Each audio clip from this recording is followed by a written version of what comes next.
La vraie vie, c'est oser entreprendre. B2B avec Groupe Mutuel.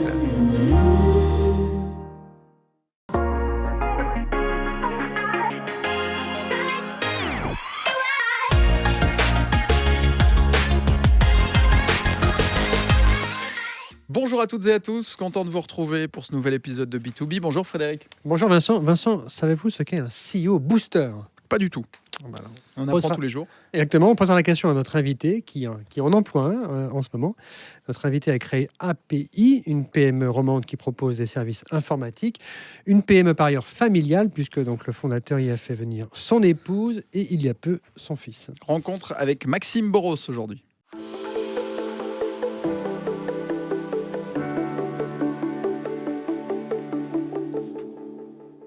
Bonjour Maxime Boros. Bonjour. Merci d'être avec nous aujourd'hui. Alors avant de parler de ce qui vous a poussé à créer cette entreprise, il y a maintenant plus de 35 ans, on va s'intéresser à une décision que vous avez prise il y a quelques années, adopter l'holacratie comme mode de gouvernance. Un système basé sur l'intelligence collective, on peut dire la suppression de la hiérarchie vraiment pyramidale, c'est l'autonomie aussi des collaborateurs. Parlons de ce processus que vous avez initié, c'était au début 2022 je crois, est-ce qu'il est toujours en cours, la transition est terminée, où vous en Alors, êtes? Merci de poser la bonne question, parce que c'est quelque chose qu'on vient de ratifier la charte en 2023, mais le processus a démarré bien avant. Je dirais même avant la crise Covid, où en fait, je dirais déjà dans l'entreprise familiale, j'ai eu comme habitude de gérer l'entreprise de manière collégiale. Et l'idée de l'holacratie, c'était quelque part de formaliser. J'ai eu l'occasion de participer à une conférence où j'ai vu ce terme holacratie pour la première fois, où il y a des entreprises locales qui ont fait le pas. C'était où cette conférence? C'était ici à Lausanne. Et c'était animé par la société LIP, en partie. Et donc, j'étais effectivement interpellé par ça. Je dis, ça m'intéresse à voir un peu plus. On a fait venir les associés. On leur a donné un mandat pour passer une journée au niveau de la direction. Et effectivement, sur le moment même, on a trouvé quelques principes intéressants, comme la séance tactique, où en fait, c'est des séances de direction du lundi matin. Grâce à cette approche, au lieu de passer 4 heures le lundi matin, on passe 1 heure. Donc, on voit déjà une efficacité énorme. Et puis, il y a eu la crise Covid qui est arrivée. Et là, ça a stoppé le projet. Puis on se me suis posé la question ensuite, mais qu'est-ce qu'on fait de cette holacratie? Est-ce qu'on continue, on arrête? Et finalement, on a envoyé une dame en éclaireuse pour faire un peu le marché. Puis on est tombé sur un institut à Paris qui nous a accompagnés. On a fait le premier étage, c'est-à-dire elle-même, elle a passé quand même, ça prend quand même pas mal de temps pour faire l'approche. Ça a quand même passé plus de 8 séances de 3 heures avec tout un travail en amont. Elle a été séduite. Son objectif, c'était de convaincre la direction. Si la direction était convaincue à 100%, on faisait le step suivant. Et le step suivant, c'était que tous les collaborateurs étaient invités par différents groupes. Et si on n'avait pas 80% d'adhésion, on n'y allait pas. Donc, on a eu plus de 100%. C'est pour dire que Donc l'entreprise... cette charte, tout le monde l'a signée? Absolument. Non, c'est la direction qui le signe. Et tout le monde a approuvé que l'entreprise devait aller de l'avant. Alors, quelles sont les avantages aujourd'hui après une année et demie? Je dirais, premièrement, moi j'aime bien cette image de libérer les énergies de chacun.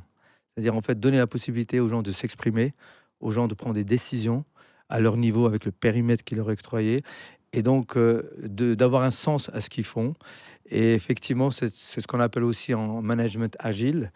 On voit déjà les effets très positifs. J'en ai cité déjà un. Un autre effet, quand vous avez un membre de la direction, un collaborateur qui part, vous voyez tous les rôles qu'il avait dans la crassie. Donc très facilement, on peut ensuite les distribuer et ne pas rater une tâche qui était attribuée. Et puis je dirais, at the end of the day, c'est vraiment l'efficacité de l'entreprise qui monte en puissance et qui fait qu'on avance beaucoup plus vite. Et contrairement à ce que vous disiez au début, qu'il n'y a plus de hiérarchie ou il n'y a plus de chef. C'est un mythe, ça, c'est pas vrai? Ça, c'est un mythe. En tout cas, dans notre version à nous, il y a des cercles, il y a des leaders de cercle. Et les leaders de cercle doivent porter l'énergie de leur cercle et en fait faire comme si c'est une micro-entreprise dans l'entreprise. Alors justement, vous parliez d'une aide extérieure pour adopter ce système. L'holacratie, on lui donne le sens que l'on a envie. Il y a plusieurs versions d'holacratie. Comment Alors, on définit ça? Moi, je pense qu'il y a une version globale et puis après, il faut, en fonction de l'entreprise, en fonction de sa taille, l'adapter. et on n'est pas obligé de faire le 100%. On fait ce qui convient à l'entreprise. Par exemple, qu'est-ce qui ne vous convenait pas dans ce modèle? Il y avait des choses que... J'en ai pas trouvé. Bon, l'idée de plus avoir de CEO, ça, pour moi, ou de pas avoir de responsable, ça n'a pas de sens. À mon avis, il faut quand même des gens qui prennent des décisions. Dès l'instant où vous avez un contrat avec un collaborateur, il y a déjà ce rapport de subalterne. Donc, finalement, par contre, de créer cette synergie, de pouvoir avancer très vite dans les décisions, de pouvoir mettre que les personnes qui sont concernées par le sujet, qui tournent autour du sujet, qui vont décider. Je pense que ça augmente l'efficacité de l'entreprise. Et je dirais, pour les entreprises informatiques, voire les sociétés en général, le candidat informatique, service informatique peut être un très bon candidat pour ce genre d'approche. Vous auriez aimé travailler dans ce type de modèle au début de votre carrière? Début de carrière, comme je l'ai dit, j'étais déjà un petit peu dans ce modèle, mais il fallait un peu le formaliser et mettre ça par écrit sur un outil. On a un outil qui s'appelle Glassgrok, je crois, et tout le monde accède à l'organisation, tout le monde voit quels sont les rôles de chacun. Donc il y a bien entendu derrière une idée de transparence importante dans l'approche holacratie. Vous êtes allé voir d'autres entreprises qui utilisent ce système. On peut citer à Genève, Loico Exact. emploie ce mode. Eux, ils sont dans les services administratifs, beaucoup à distance, en ligne, puisque vous évoquiez les services informatiques qui se prêteraient bien à ça. Mais Loico, par exemple, vous avez été les voir? Oui, j'ai discuté avec Barman. Barman. Effectivement, c'était une des premières discussions, échanges qu'on avait vécu avec LIP. J'ai également, avant de lancer la démarche, appelé des sociétés françaises qui ont fait la démarche, et je voulais savoir un peu comment ça s'est passé. Et ce qui était intéressant dans son témoignage, je me rappelle très bien, c'était que, dans l'approche de l'holacratie, il y a ce qu'on appelle le miroir impitoyable. Et moi, j'appelle ça le miroir fatal. Qu'est-ce que c'est? Dans le sens où certaines personnes peuvent ne pas s'identifier à cette façon de travailler. Et ça peut se passer dans la direction, ça peut se passer dans les associés. Et dans ce cas-là, les gens, ils quittent l'entreprise. Donc, ça peut faire... Ça vous est arrivé? Chez nous, pas du tout. Oui. Mais c'est arrivé à cette entreprise que j'ai interviewée, que j'ai consultée, et son associé ne s'identifiait pas du tout, donc il a dû quitter. Donc il faut tenir compte de ça. Et puis la deuxième témoignage positif, c'est un peu aussi une des raisons pour laquelle, c'est que il y a de plus en plus des talents au niveau informatique qui seraient intéressés par cette approche. Donc, en passant au mode holacratie, ça nous permet d'attirer des talents. Qu'est-ce qui fait que l'informatique, parce que c'est la deuxième fois que vous citez cet exemple, se prête particulièrement bien à l'holacratie? Tout simplement parce que vous avez entendu aujourd'hui, dans notre monde, on parle de développement agile. On parle d'être agile et de pouvoir intervenir rapidement, de pouvoir l'escalation des décisions. Et bien entendu, l'holacratie, justement, c'est cette approche agile et de responsabilisation. Et donc dans l'informatique, c'est un domaine plus qu'un autre qui il demande très ce vite, genre d'organisation. Absolument, il évolue très vite. Donc les gens doivent prendre des décisions rapidement, intervenir rapidement. Donc mettre l'entreprise dans cet élan et que tout le monde adhère à cette approche pour aller très vite et répondre très vite aux besoins, je pense que ça. Alors, j'ai entendu qu'il y a d'autres organisations en dehors de l'informatique, même des grands groupes. Il y avait AXA Suisse qui, en début d'année, a dit c'est fini, les titres, la hiérarchie, c'est terminé. Il faut voir, mais en tout cas, moi, je pense pas. Je pense qu'il y a toujours des responsables. Il y a toujours ce qu'on appelle dans l'approche version 5.0 le cercle.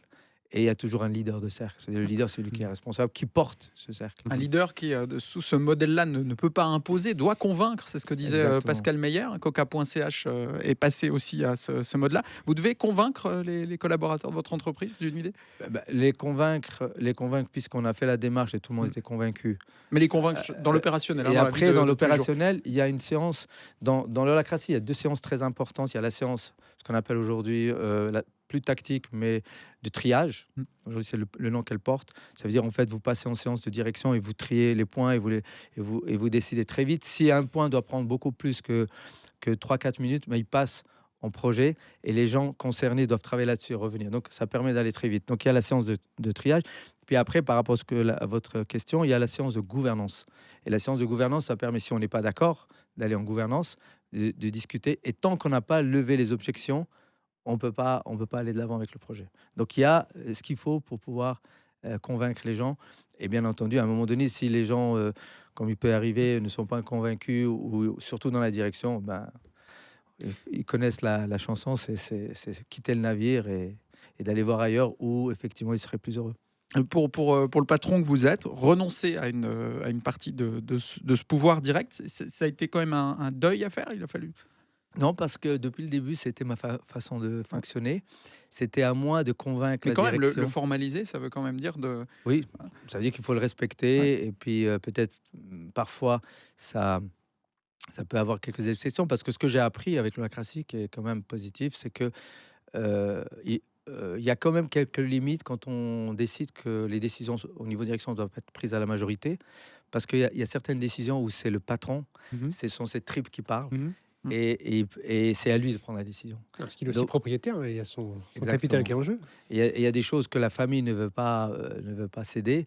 Et à ce moment-là, effectivement, c'est le patron de prendre la décision. Donc, il y a quelques Vous avez un domaines, joker, regardez. voilà, il y a quelques domaines où, effectivement, c'est à soi-même. Donc, on était déjà sous ce mode de fonctionnement. Donc, c'était après, il fallait convaincre, il fallait amener l'approche à l'ensemble de collaborateurs. Et je crois qu'aujourd'hui, tout le monde y participe à cette holacratie. On l'a bien compris, vous avez formalisé un mood dans lequel vous Exact. étiez déjà depuis longtemps. Mais est-ce qu'il y a un Exact. lien entre cette démarche et ce mood-là et ce qui vous a fait entreprendre au départ? Au niveau des circonstances, peut-être? Non, dans les c'est années juste 80? pour aller toujours, pour faire toujours meilleur, pour aller toujours plus loin. Puisqu'il y a de l'efficacité, ça veut dire qu'il y a de la productivité qui est meilleure. Et puis, je dirais, d'un côté, l'entreprise familiale cultive le bonheur au travail. De l'autre, une organisation agile où les gens se sentent bien et les gens vraiment ont sens à ce qu'ils font. Résultat des courses, on sait très bien, des analyses ont montré que les gens bien dans leur peau, équilibrés, ils travaillent beaucoup mieux. Et donc, dans cet esprit-là, ça veut dire que l'entreprise aussi, elle gagne, les collaborateurs sont contents, heureux, et l'entreprise aussi est efficace et se développe aussi d'une belle manière. Un mot avant de passer à la deuxième partie de cette émission. Vous avez déjà cité votre père comme étant un moteur pour vous. Vous a encouragé à entreprendre. C'est ce que vous disiez. Vous aviez un père entrepreneur. Exact, oui. Oui, tout à fait. Bon, entrepreneur à son niveau, petit entrepreneur, pas dans les technologies de l'information, où c'est quelque chose quand même qui bouge régulièrement. Dans quel Effectivement. Et pardon. Dans quel domaine? Dans tout ce qui est, enfin, il avait sa petite usine de production des articles scolaires. En fait, il achetait les produits en masse et il faisait un produit fini, puis il revendait aux distributions. Et curieusement, il avait comme fournisseur Baumgartner, ici, papier. Et quelques années après, le hasard a voulu que c'est moi-même qui leur fournis de services informatiques. Donc il y a eu un retour indirect, mais c'est intéressant comme anecdote. Reprendre son entreprise, ça ne vous parlait pas? Non, parce que c'était bon, l'entreprise était à l'étranger et c'était un autre fils, un frère qui n'avait pas de potentiel, qui n'avait pas de business à ses côtés. Donc c'est lui qui a repris l'entreprise.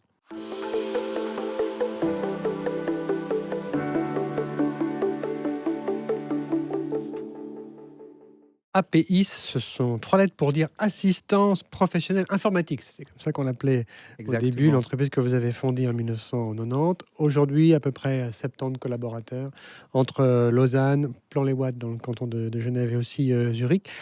Que faites-vous exactement? C'est des services informatiques, on l'a dit, mais c'est une palette de services assez large, des infrastructures, de l'hébergement, la gestion du Wi-Fi, différents conseils.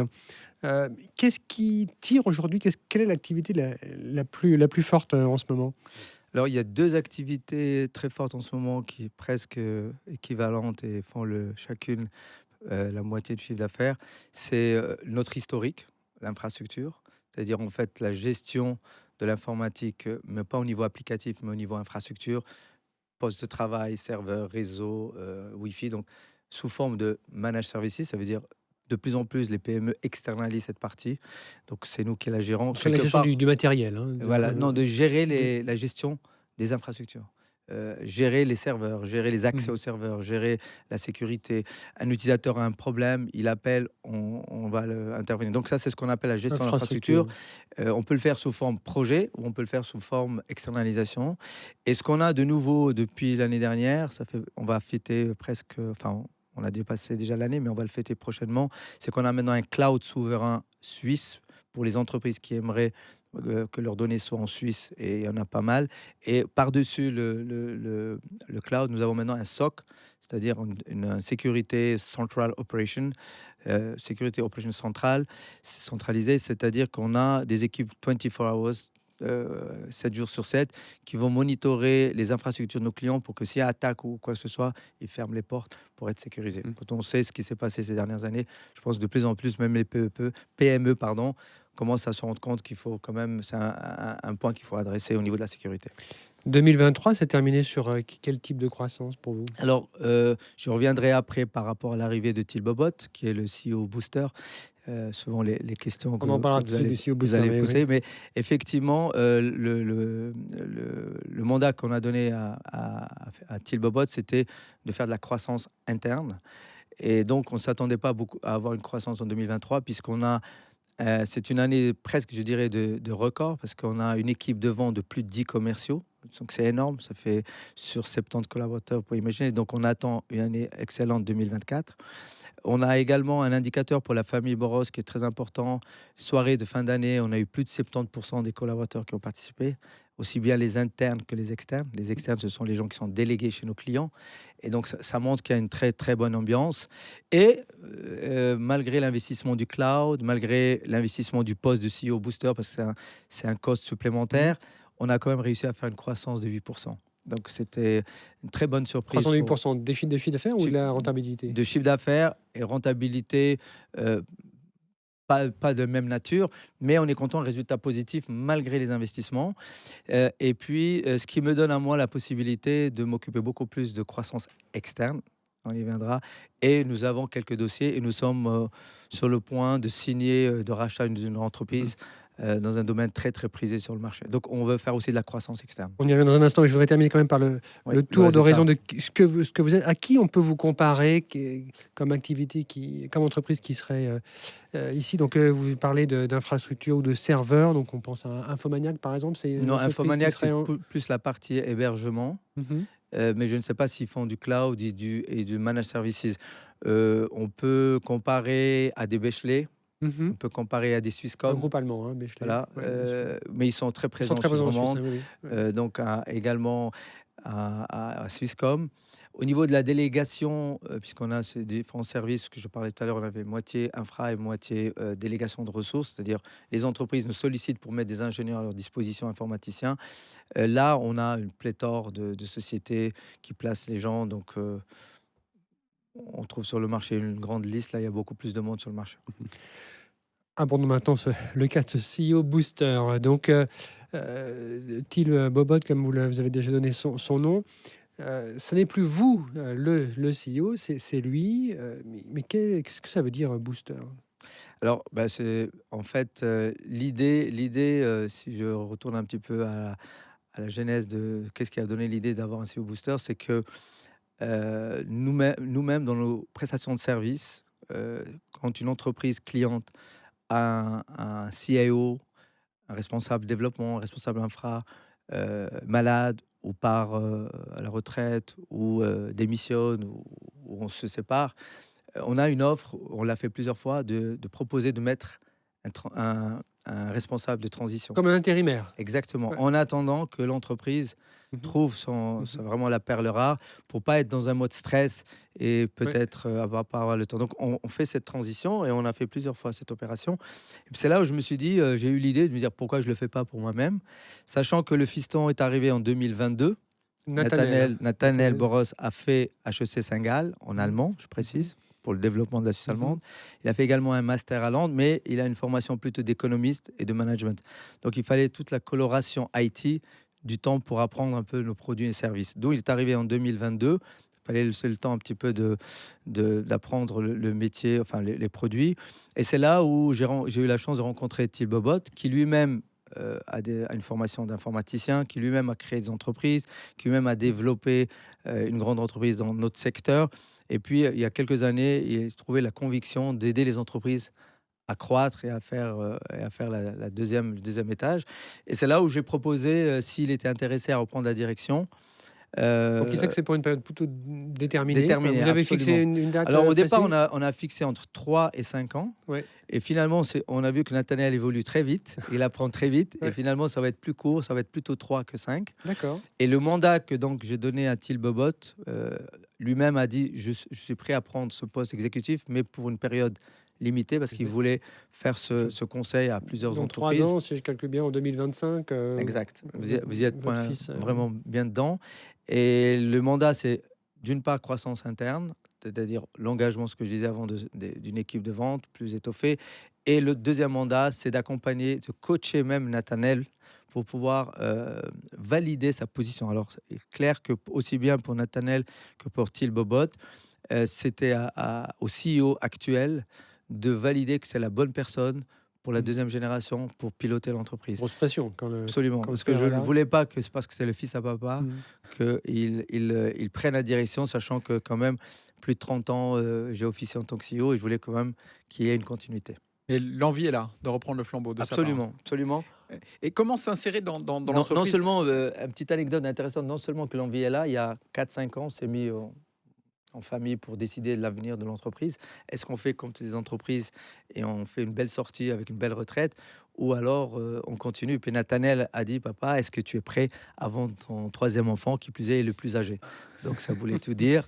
Et la réponse était de dire, effectivement, s'il y avait un enfant, un membre de la famille qui voulait reprendre et continuer, ça me ferait plaisir, bien que la vente m'aurait fait encore une plus belle retraite, mais j'en ai pas besoin.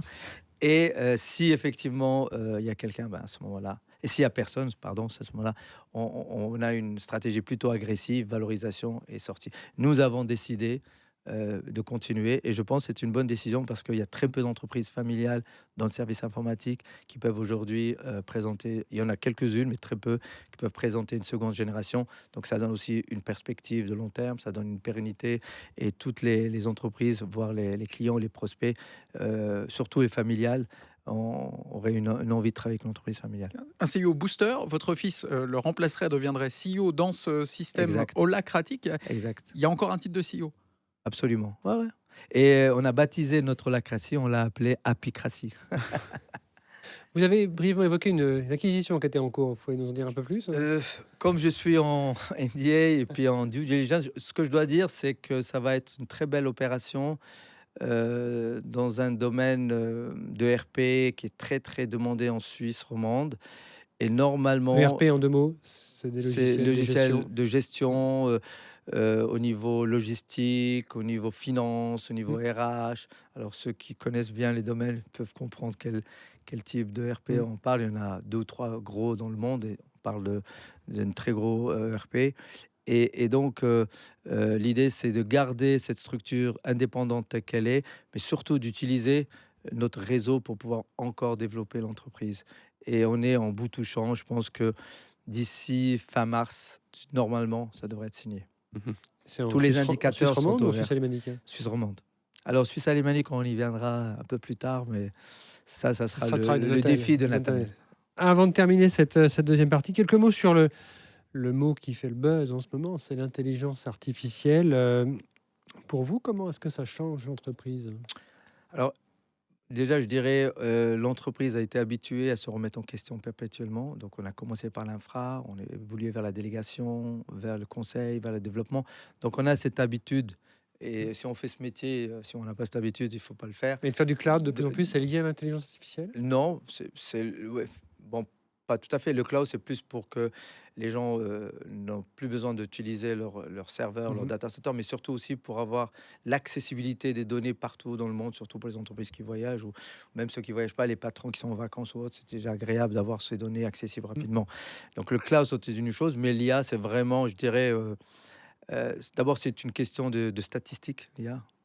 En fait, on travaille avec une masse de données qui permet de faire de la prédictibilité.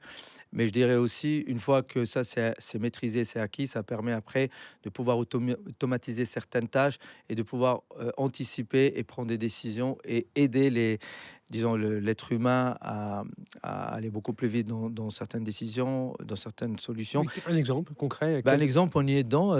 Nathanaël a un projet qui s'appelle Chat API, qu'il a lancé après avoir fait des cours à l'EPFL sur le CAS, la gestion des données.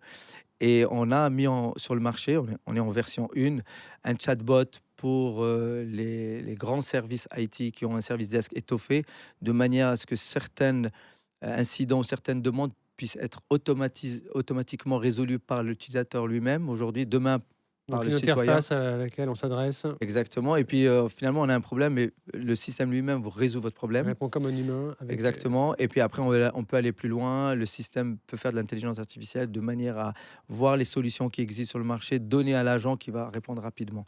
Donc, ça permet d'aider encore plus l'être humain, d'une part, à aller beaucoup plus vite, et à aussi augmenter la qualité, et surtout peut-être à se délaisser des tâches un peu répétitives et de concentrer sur des tâches de plus valeur ajoutée.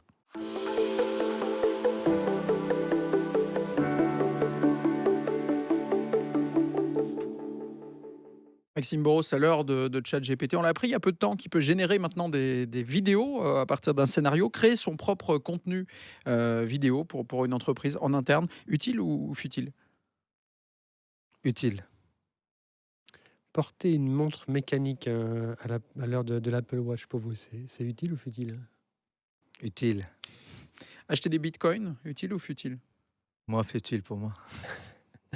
Enseigner le code pardon, à l'école primaire, est-ce que ça c'est utile ou futile? Très utile. Très utile. Faut le faire, ouais. J'ai vu qu'il y avait plus de 15 postes ouverts sur votre site. Vous avez de la peine à recruter? Absolument. Et raison pour laquelle aussi on trouve que c'est normal, on est sponsor de l'école 42.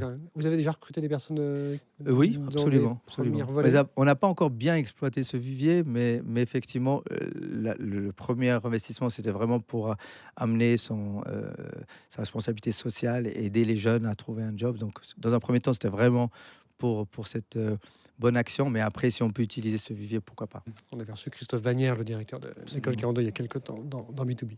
Très très utile. Merci beaucoup Merci. Maxime Boros d'être venu aujourd'hui sur le plateau de B2B. Merci Frédéric. Plaisir. Merci Vincent. À la semaine prochaine avec de nouveaux rendez-vous, de nouveaux entrepreneurs, nouvelles entrepreneuses à découvrir ici. À bientôt.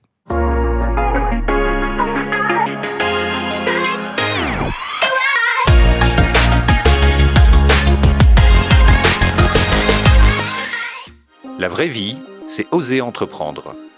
B2B avec Groupe Mutuel.